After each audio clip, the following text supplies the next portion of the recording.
Hey everyone, hope all is well. Welcome to today's video. So, today I'm going to talk about the different niches and the different types of management consulting roles because even though I've created a lot of content on, what does consulting entail, how to prepare for interviews, but one recurring query that a lot of working professionals and college students who reach out to us is that what are the types of consulting? Can I get into HR consulting directly after college? Can I target impact consulting roles? Which are the firms which are leading in these specific niches? But I'll talk about all these things and my broad differentiation with you today. But before I get started, my simple request, as always, is to subscribe to the channel if you have liked our work and our videos till now regarding the school preparation, CV making, consulting careers. It would really help us and the channel in reaching out to more and more people. Awesome. Let's get started. So, management consulting is a very broad space. It's a very abused word, right? So everybody in today's day and age is literally doing consulting, right? You stumble across any LinkedIn profile, people will say contract consultant, growth consultant, HR consultant, impact consulting, management consultant, technology consultant, operations consultant. So it's difficult to really decipher on what are the different niches of consulting. But according to me, broadly, there are five, six buckets in which you can categorize either of these consulting roles, be it with a boutique consulting firm or be it with a mature consulting firm like a McKinsey or an Accenture. So, the first form of management consulting is strategy consulting. Now, strategy consulting firms help their clients, and the client can be anybody from a bank to an edtech startup to an FMCG giant. Strategy consulting firms across clients of all industries and sectors, across all problem statements, in addressing their most challenging problems. Which simply means that any client, let's take an example. Let's say Razorpay is, you know, having a problem of losing market share, which is that if let's say they had 100 clients on board last month, now they have 80 clients on board. This is a problem, right? This is a very evident business problem. But do they know where the problem lies? Is the problem with their marketing efforts? Is the problem with payment failure for their clients? Is the problem with negative word of mouth? Is the problem with a prospective fraudulent activity conducted by somebody in the firm, for example?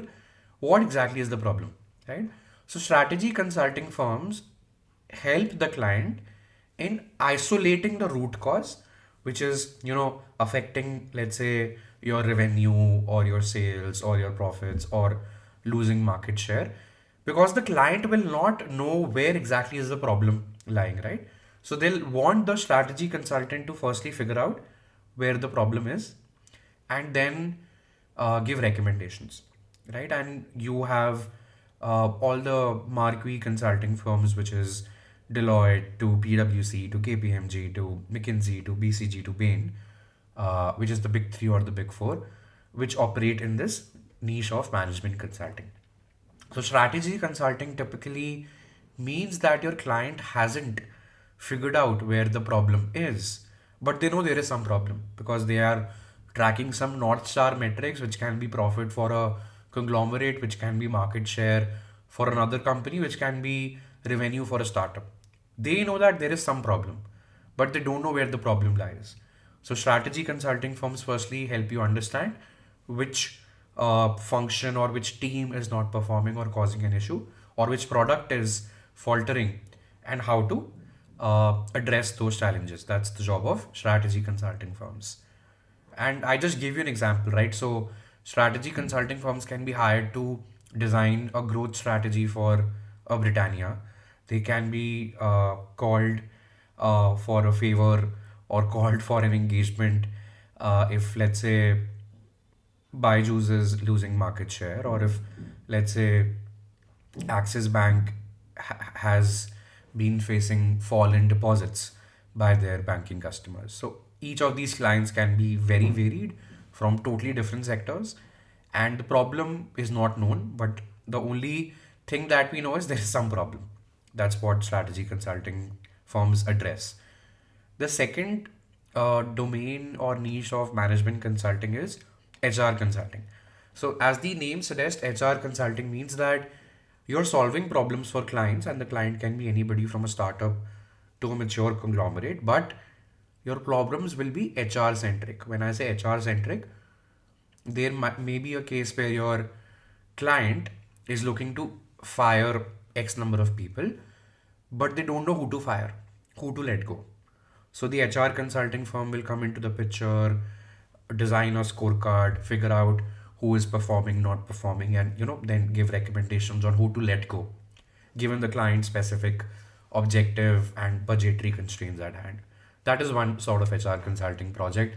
Another sort of HR consulting project can be that the client has hired a new sales force, but they don't know how to uh, deploy an effective sales incentive structure for the team. So, an HR consulting firm can be hired for that as well. And typically, you have players like Mercer and Aon, even Deloitte for that matter, which really specialized, which really are specialized in human capital or HR consulting roles. That's the second niche of consulting, which is addressing business problems but specific to human capital, human resources. Now, the third is technology or analytics consulting, which, as the name suggests, is called into question to solve business problems, but using technology, right? So, you might have a bank, let's say a Bank of Baroda, which wants to come up with a mobile application, and they don't know what that application will look like, how what will it entail, what features to insert, how will the user experience, user journey look like, and they obviously call a consultant, an outside counsel, let's say somebody like an IBM or a Capgemini or a Carney for that matter, which are specialist firms in the technology and analytics space, and they would want the consultant to come up with recommendations on how their mobile app should look like. Another form of technology consulting or an analytics consulting role can be that your client wants to institute uh, the usage of cloud computing in their organization, and they don't know where all to implement that new infrastructure or new tool, and they don't know how to go about it. So they might hire a technology consultant to figure out which processes, which teams to automate first, and how to go about it, which is implementation as well of that technology or that new tool that is being implemented is a form of technology consulting or analytics consulting role. Now, the fourth is a very popular niche of management consulting, which is impact consulting, social impact consulting roles. Some people call it government consulting, some people call it public sector consulting, but the broad name is impact consulting. Here also, you are helping clients in uh, addressing their problems, but here the problems are not business centric, they're not businessy in nature. Here, you will not address an MNC's issues with respect to profits or losing market share. Here, as the name would suggest, the clients are typically governments, uh, NGOs, and think tanks like Niti Aayog.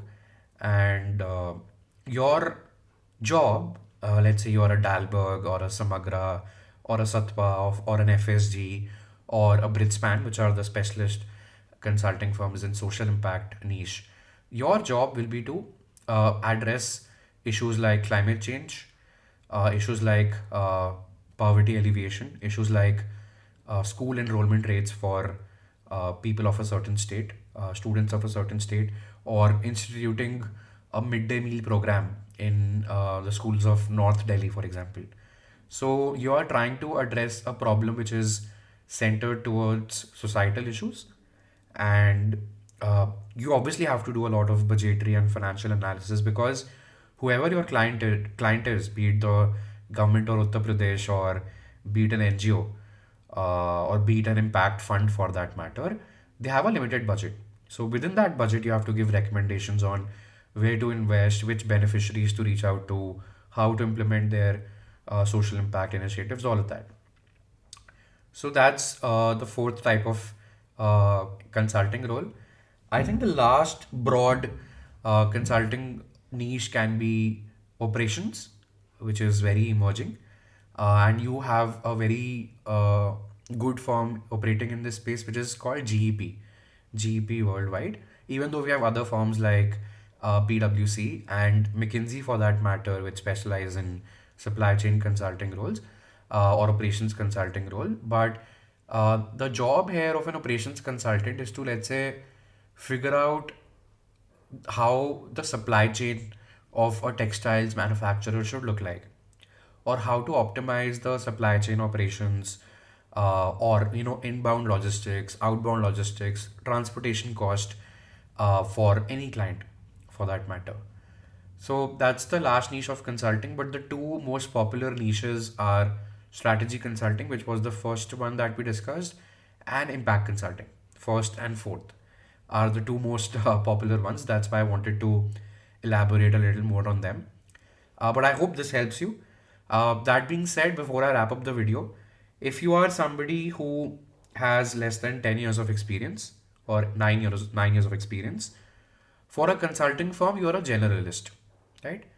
You will be hired typically for strategy consulting roles, which means that the firms will make you work on engagements which are very diverse, from a Razorpay to an academy to an Axis Bank to an HUL. Your clients can be very diverse.